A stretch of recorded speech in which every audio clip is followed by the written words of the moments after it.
Good evening and welcome to the vBrownBag podcast.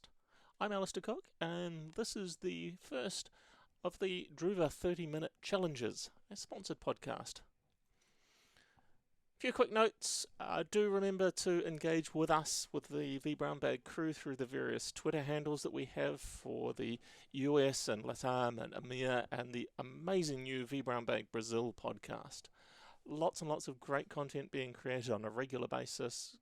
Keep up with us through the Twitter for your feedback and your questions, and get in touch with us. Let us know what you'd like vBrownBag to cover, things that you're interested in learning more about, and of course volunteer to present about something, because as soon as you suggest something, we'll be volunteering you to help out.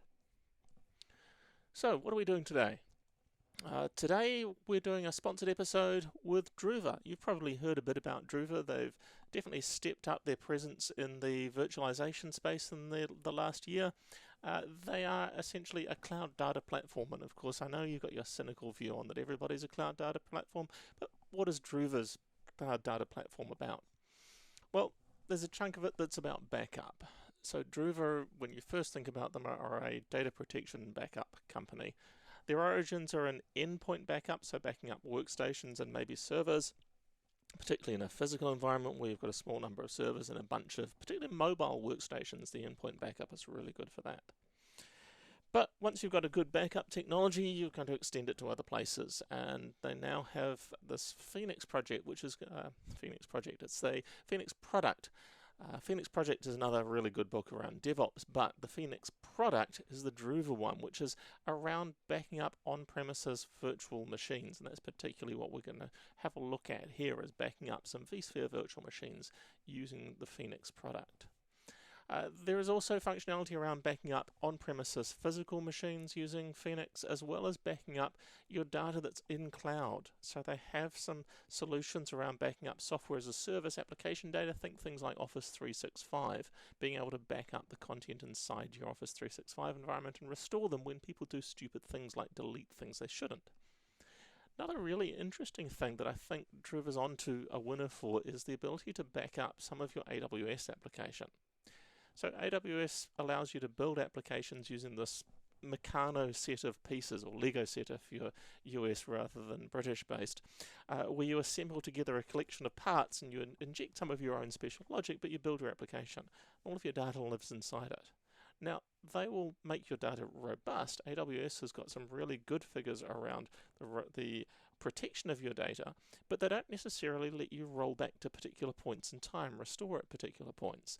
And I think there's a market opportunity that Druva has seen too. So there's some nice functionality about backing up data that's inside the applications that you have built on top of these AWS services. And then, of course, once you've got data into your platform, and Druva implements a big cloud platform for storing your backup data, then we need to manage that. And at one level, it's restoring the actual files and VMs that you've backed up. At another level, it's enabling disaster recovery. And this is a really cool functionality, the ability to take a virtual machine that you've backed up from on-premises vSphere environment and restore it into an AWS EC2 instance for disaster recovery. So go from on-premises vSphere to in-cloud, cloud-native virtual machine instances. That's a really cool functionality, and part 2 of the challenge is to actually implement that. Other parts of the cloud data management, all of the things that you think about with managing data that is particularly backup data, but copies of real live data, since that's what it is. So the ability to archive for compliance requirements, to do search and analytics on that data, and particularly the ability to do e-discovery.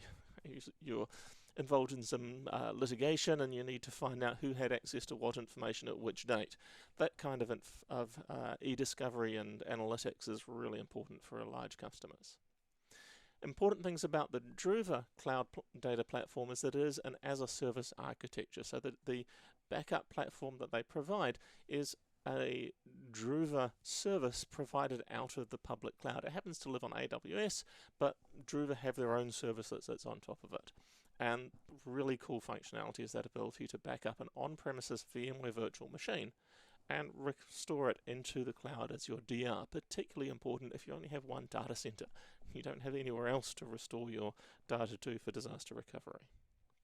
So what's the challenges that we're going to do? So I was chatting with the CEO of Druva about what we'd do for this, and he came up with some challenges and said, show me how much you can do in 30 minutes.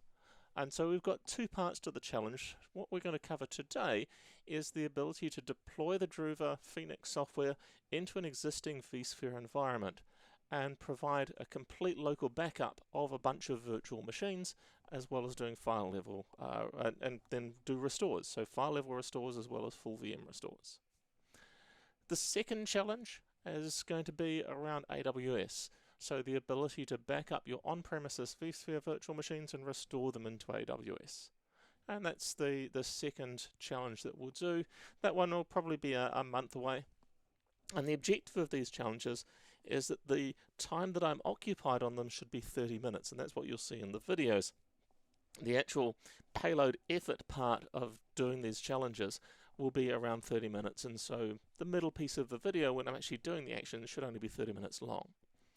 Now, one of the things that we'll see as a challenge in here is that internet is a factor for us. So there are a few things that you have to do that were dependent on internet transfer times, and here in New Zealand it's kind of slow. So I'm 160 milliseconds of round trip time between here and San Jose means that my internet connection maximum speed I can get between here and San Jose is about 10 megabits per second. So large data transfers from here to US West are going to take quite a while, and nobody spends their whole time watching that progress bar. And I'm going to skip out of all of those things. So there's a series of things that we'll have to do where there's going to be some waiting time, right? Backing up virtual machines to AWS, that kind of thing. We just won't count that as the time because, of course, you've got other work to do. You'll go off and do it, and so I'm going to edit out that from the videos. So each of the 30 minutes is actually 30 minutes of my time working on it when I'm not working on something else, and that's what you'll see in the videos. Because I do have that relatively slow internet connection, and even to my nearest AWS region, which is where the backups are actually going to get copied across, it's not West Coast US. I'm actually closer to Sydney in Australia, where there's the an AWS location and where Druva actually have their application in that AWS zone. It's only a 4-hour flight away from here, so it's relatively close. I haven't actually checked the round trip time to Sydney from here, but it should be significantly better. It should be probably a third or a quarter of the round trip time that I have to San Jose. So I should be able to get much better data transfers. Even so, it's still going to be much slower than I might like, and so that's why it's really important in this first challenge that I'm going to do local backups. So Druva is a cloud native backup, but they also have this thing called Cloud Cache, which I'll be deploying in a few minutes, that allows me to use a local backup server as a temporary staging location on my network, and then have the backups complete to local storage, and then replicate that data out to the Druva service for disaster recovery. So that's what I'm going to do.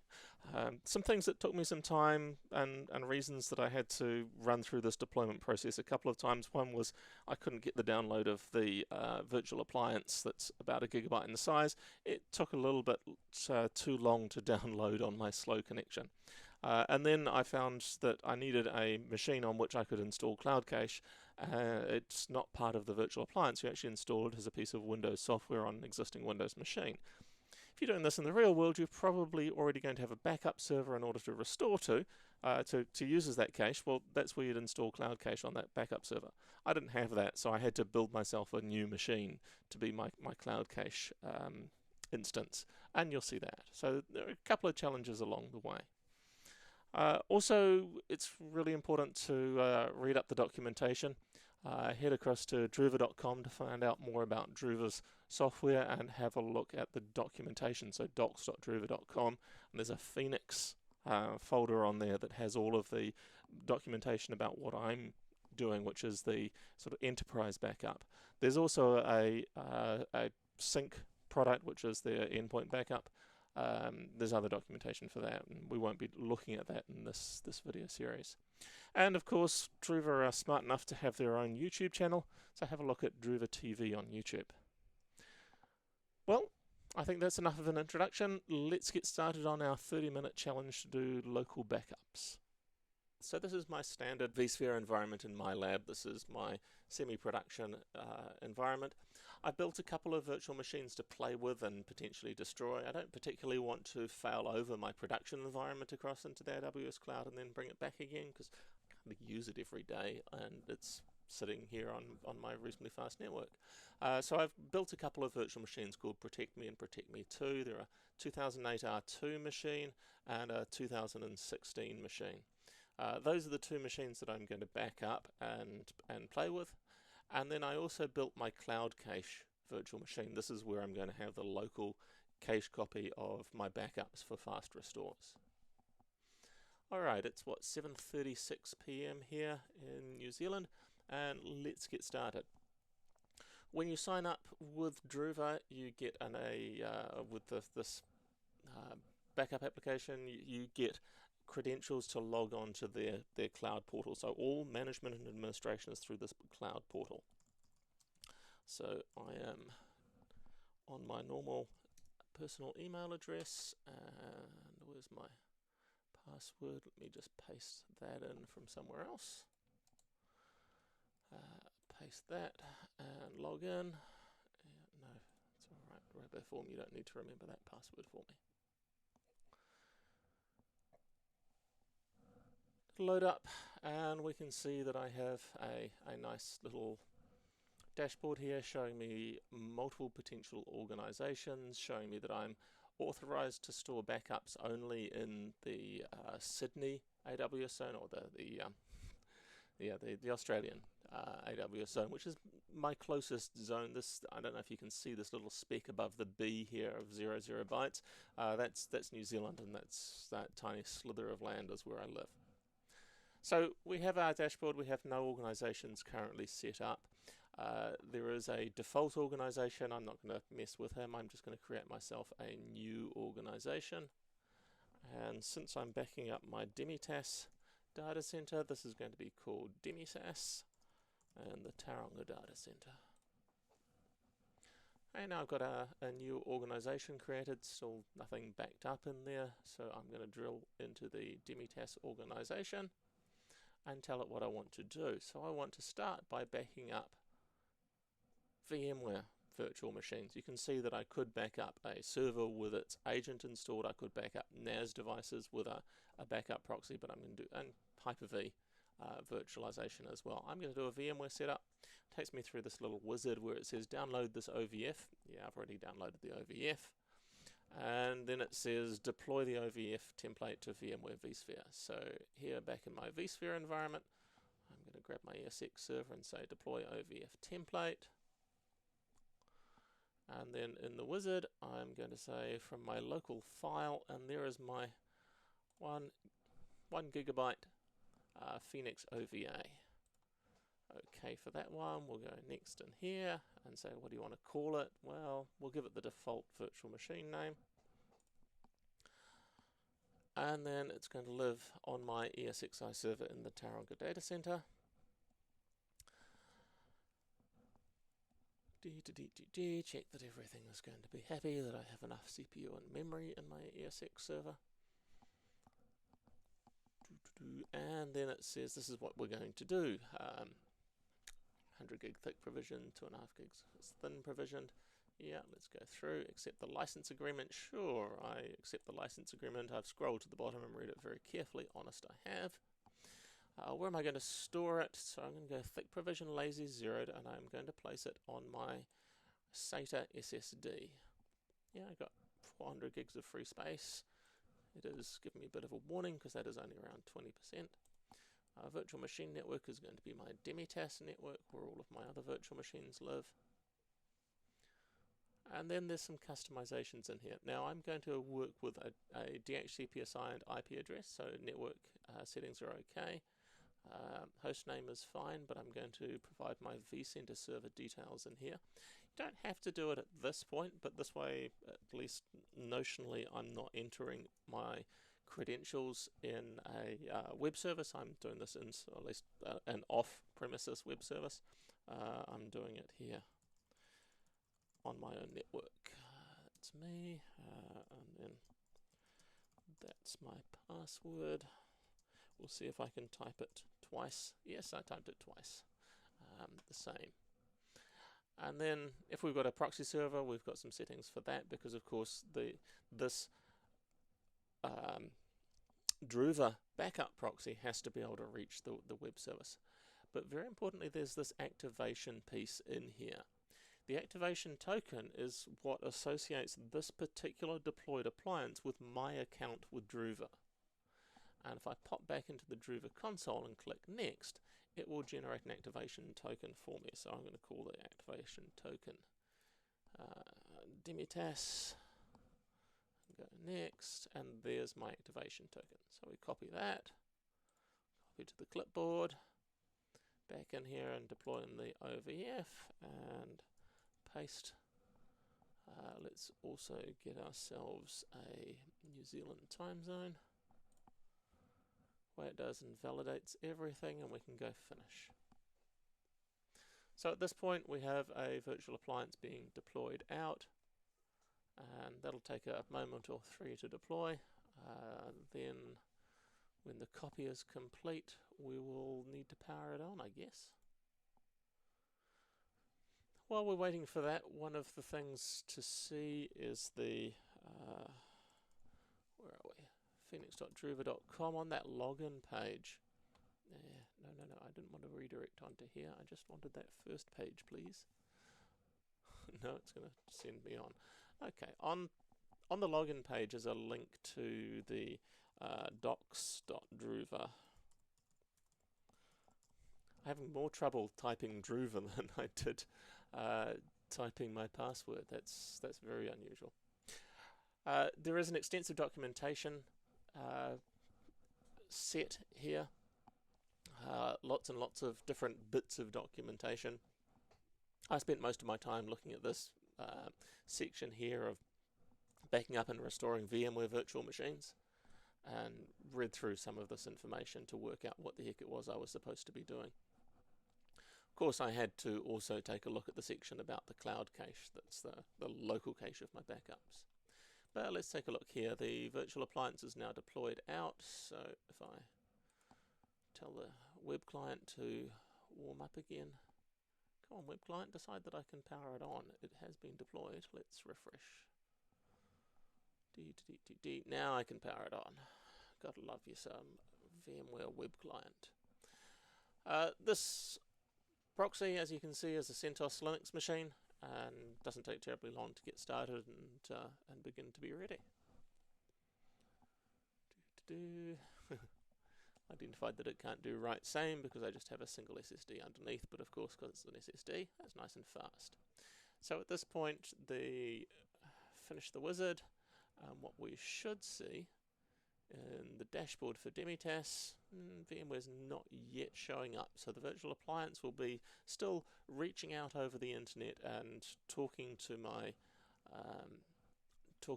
the web service and getting registered up. So let's see if we refresh. There's no on-page refresh, so we'll just refresh the whole page.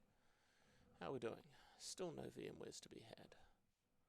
Okay, so we actually have vCenter showing up there. We've got one backup proxy available. So if I go back to the dashboard, there we go. So no protected virtual machines, 12 known virtual machines in the VMware area. So here we go, and we'll look at our total. Ooh, before we do anything else, though, we'd better get that Cloud Connect component installed, the Cloud Cache. So that's going to be installed on my Cloud Cache virtual machine. IDP connect into him. First thing to do is in here in my 200 gig. I've got 150 gigs of free space. I'm going to create a folder in here to use as the cache repository called Druva, just to keep the names of everything confusing. and then I'm going to pop in here and run this Windows installer that's going to install that cloud cache. Doodly doodly do. Run that. Next. Accept the license agreement. Next. Put it in the usual place. Install. Away it goes and does the install. Finish. And then it says I need to enter an activation code. So back in the Druva console, we need to manage cloud cache. Now I don't find the UI here for the Druva console particularly intuitive, but as I've been using it for a little while, I'm getting more used to how it works. So this is going to be the Demitas cloud cache. And now we've got another token, and it's a different token to the one that we had for adding vCenter. Pop back in, paste it in, and activate. And again, the cloud cache goes out and registers with the web portal, the information service. Let's just check that the Windows firewall is currently disabled. Great, I'm connected to my domain, the firewall is off. I had a problem the first time I ran a backup here that the firewall was on, and so my backup proxy couldn't talk to the cloud cache server. Finish on him. We'll see that we have an unconfigured Demitas cloud cache. So we'll go in here and grab him. We're going to hit the configure button. Oh, no we're not, because I just realized that it's still showing a network status of not connected. So this red here tells us that the cloud cache is not yet connected. If we come back in here and run up the cloud cache, so yeah, it just says it's successfully finished, successfully registered. There's nothing much more to be done in there. Just wait a little bit longer and we should see the network come up successfully in here. There we go, network has come up successfully. So the web service, the clouds, Druva's cloud service is now correctly connected to my cloud cache. That allows me to do the configuration for it. In particular, it lets me browse the file system and find the location that I want to store the cache. Then I can specify how much of that 150 gigs of available space I want to use for the cloud cache, 130. And of course, if it fills up, or if the cloud cache machine is off for some reason, do the backups directly up to AWS. Don't fail those backups just because my cloud cache is not currently up. Incidentally, the point of the cloud cache is that it's a location to which we do the backup, but it's not the final resting place for the backup. So it allows us to quickly complete the backup through local data copies and then stream the data up to AWS over time afterwards. Currently I've got no backup sets defined, and we'll need to do that. We'll need to protect some virtual machines, and then we can set up some retention. So we can set up how long we should retain backup sets locally. Let's keep it fairly short because I didn't allocate a lot of space, so I can restore from every backup taken in the last 10 days, provided I have enough capacity. And then it says I should back up locally, but then I should sync to the cloud. Now, the sync to the cloud is going to drive your ability to use disaster recovery functionality and equally to restore from the cloud. So we should probably do that reasonably often and allocate quite a lot of bandwidth for it. So I'm going to do that at 7 AM because I think I'm going to start my backups at 6 AM. And I think I'll add also a 6 PM backup. But I'll only do that on work days. So you can see I can have multiple schedules, we can have different controls over the bandwidth. In fact, let's also add a 12 PM, let's do a lunchtime backup as well, but let's only use 1 megabits worth of bandwidth rather than using full bandwidth. So if there's backups to be replicated at midday, they will be replicated, but they'll use less bandwidth so they don't impact production so much. So Cloud Cache is now successfully configured. All is good on there. So I better go back and set up some backups. So again, pop into the VMware area, find my 12 virtual machines, and let's configure some backup for my 2 Protect Me machines. So I'll configure them for backup. Where am I going to store? Destination for the backup is always a cloud location, and of course I'm authorized for the Sydney data center. No administrators group, so let's create a new administrative group. Let's call it Demitas. This is to collect together a bunch of protected virtual machines. It's an administrative function rather than being necessarily about backups that are actually being applied to them. Again, no backup policy, so we need to create one, and let's look at this as our basic protection. I'm just going to take a fairly simple backup structure. Since I'm replicating data at 7 AM, so the backup at 5 AM is good, and we'll let it use 10 megs of bandwidth. And then we'll also add a midday backup, again midweek. Oh, and if I were replicating my cloud cache up, maybe I will do that at 11 AM instead. And then I better add a 6 PM as well. And again, that one's going to be weekdays only. Alright, ignore the duration for the first backup and retry. Cool, sounds good. Retention, how long should I retain each of these backup points? So retain everything for 8 days, just over a week. Let's go for 15 days. I want to restore from every backup point in the last 2 weeks. Weekly revisions, I'm going to take 9 weeks of that, so 2 months worth. Monthly revisions, I'm still only going to keep for a year. Once we're out that far, we're unlikely to want to retain. And then, of course, 7 years for yearly retention, because that's covers some of the legal requirements here in New Zealand. Enable change block tracking, that makes the backup scan much faster, and enable VMware tools quiescing as well, so that we get nice consistent data, particularly for Windows machines that have volume shadow copy aware applications. VMware tools will trigger a VSS. Alright, let's finish that. We've got a bunch of virtual machines. They're being backed up fairly frequently. And then who are they going to be backed up by? My default backup proxy pool. That sounds good to me. We'll finish that.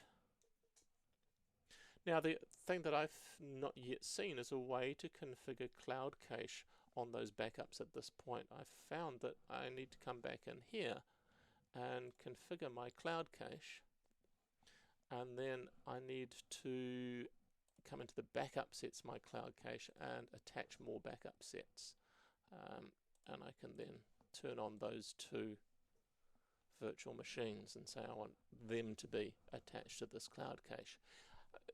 There may be a place where you can say everything that is in this backup policy should use the cloud cache. I haven't seen that. I haven't gone looking for it yet. Let's see if those backups are triggering now. So I've got the backups are in the queue, and they should begin shortly. So how long have I been talking about installing this? Probably around 15 minutes, 20 minutes to deploy out and get at the point where I am set up to back up a couple of virtual machines. Alright, well, I don't think you want to sit and watch these backups run, and so I will let the backups run. I'm going to go off and do something else. I've got a phone call to be on at 8 PM my time, and so I will check back in once that phone call completes and see how those backups went and how long they took. Of course, you won't notice the gap because there'll just be a fade to black. So it turns out my phone call got me a little later in the evening than I'd planned on, and so I went to bed.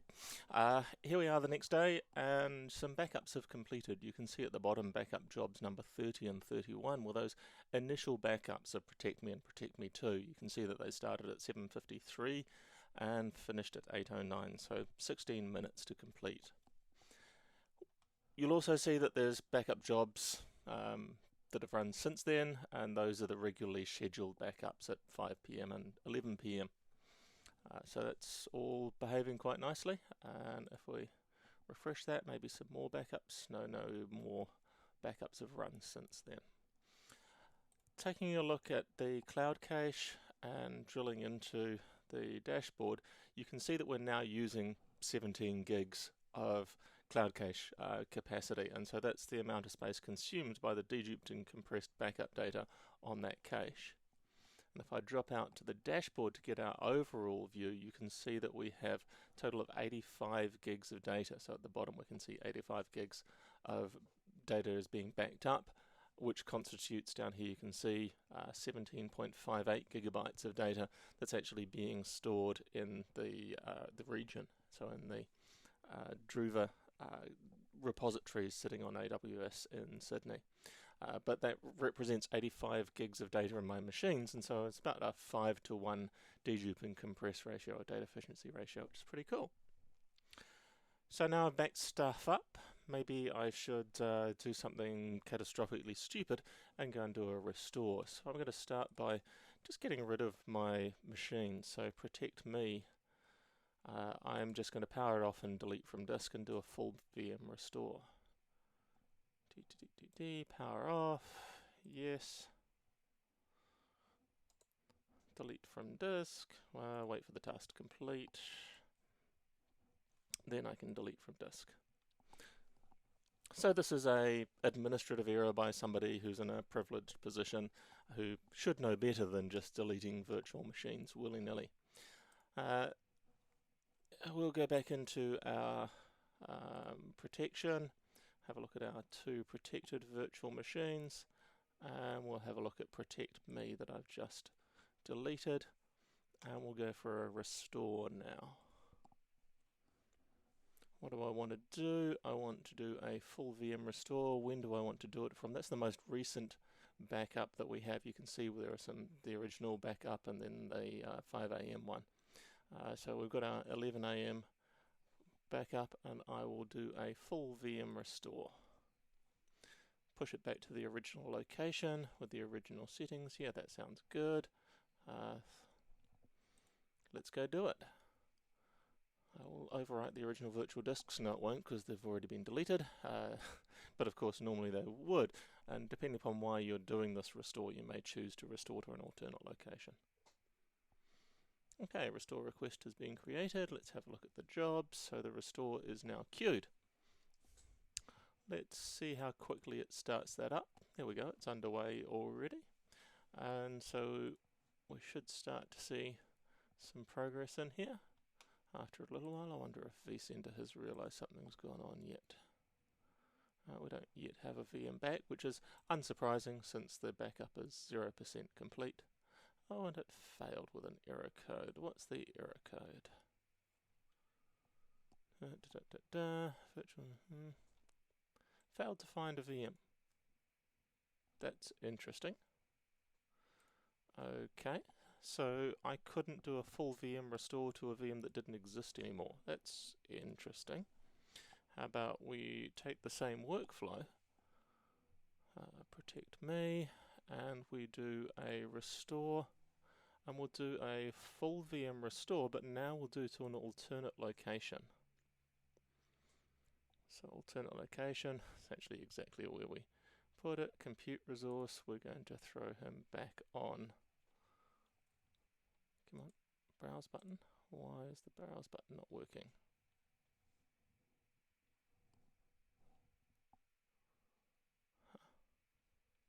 Of course I can't go next because I haven't chosen a place. Alright, we'll just carry on as it is.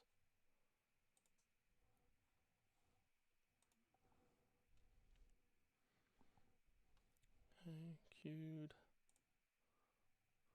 0% complete. Let's see if this one will throw out to an error. The last one took, what, 11 seconds from commencing the job to throw out to an error. Well, this one has taken more than 11 seconds. Anything going on here? So we've now got a virtual machine coming in called protectme_1, so there's some progress going on. Interesting that there's an _1 name on it. That may well have shown up somewhere in the UI. Alright, at this point we'll be doing that data transfer, and I'm guessing that that will also take another 10 or so minutes to pull the data out of the dedupe store on the cloud cache and push it onto the data store. So we'll see that progress over time. Protect me. It's been configured. Connected to the right port groups. That seems alright. How are we doing?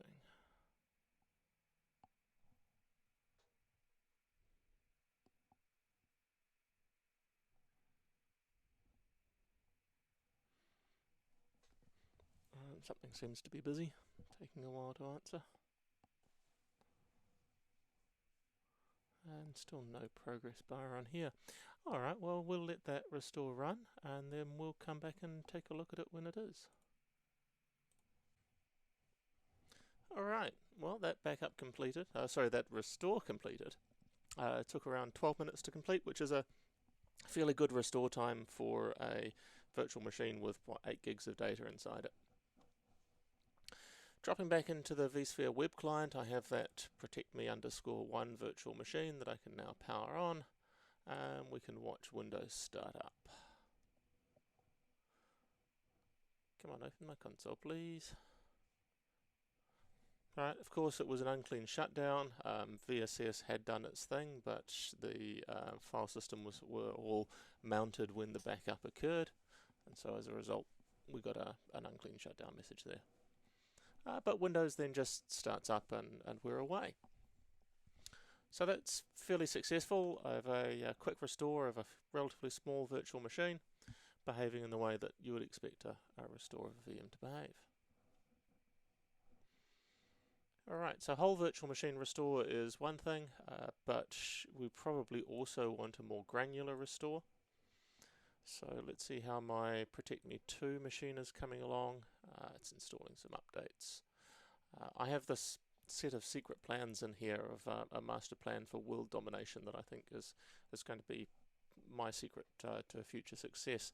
I've only just created that, so I guess it's not protected until the next backup of Protect Me 2 comes along. So I think what I will do is go and request a backup of Protect Me 2 right now.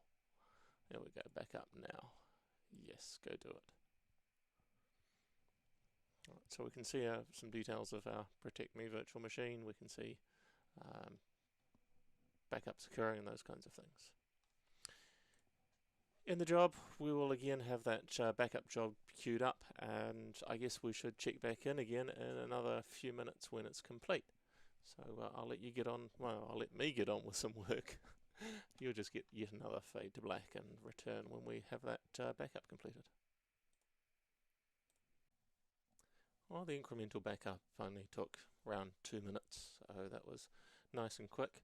And now I guess I'd better go and accidentally delete something really important and shift delete so it's permanently deleted and gone. Oh drat, I've lost my very important secret plans. I wonder if I can restore it. Well, let's see. We want to do a restore. We want the restore to be from our latest backup point, because I just created these files.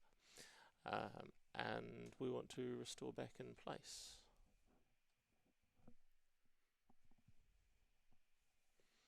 There we go, latest backup. I want to do a file restore. And now instead of offering me VMDK files and restore points, it's going to offer me a file system inside my virtual machine.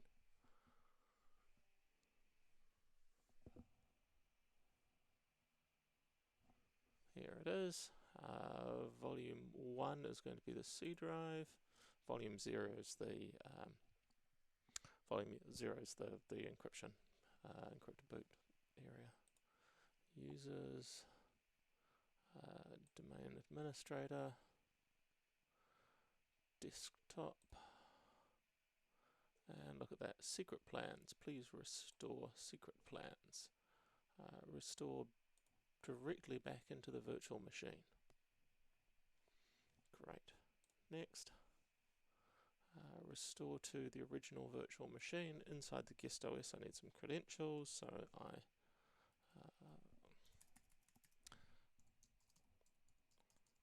administrator. Of course, I'm mistyping that because everybody's watching. There we go. Where do I want to restore to? I actually want to restore to the original location. Does that give me an option? D:, yeah, that's not the name of my domain. Select a location. I want it to go back to the original. It should have been a immediately selected option here. And put it on my desktop, please. Finish. Go away, RoboForm. Overwrite any existing. Away we go. Finish.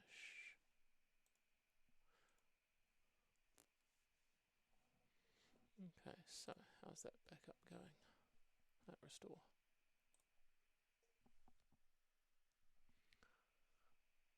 Alright, well, while the restore progresses, let's see if it completes nice and quickly. It shouldn't take long to restore one folder and one file inside it.